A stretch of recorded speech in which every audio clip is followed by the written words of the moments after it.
ఈరోజు నువ్వు ఎదుర్కోలేను అనుకున్న సమస్యని చాలా సింపుల్గా దేవుడు తేలగొట్ట దమ్మున్నాడు. ఆయనకు సాధ్యమే. నీ వల్ల కాదు అమ్మో అని నువ్వు అదురుపోయినటువంటి సమస్యని అలా ఓకగా నీ మీద నుంచి లేకుండా తొలగించే దమ్ము నా దేవుడికి ఉంది.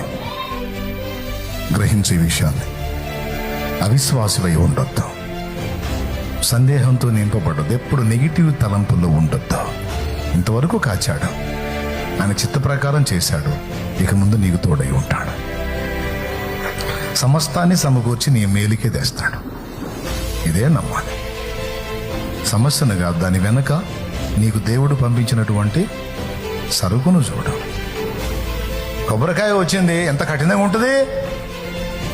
మనం పై ఉన్న పీసుని, ఆ టెంకనే చూస్తాం, శ్రమలు శోధనలని. వాటి లోపల ఉన్న మధురమైన కొబ్బరి, అందులో ఉన్న తీయని నీరు, ఈ రెండు దాటుకుంటే అది అందింది నీకు. అది విషయం.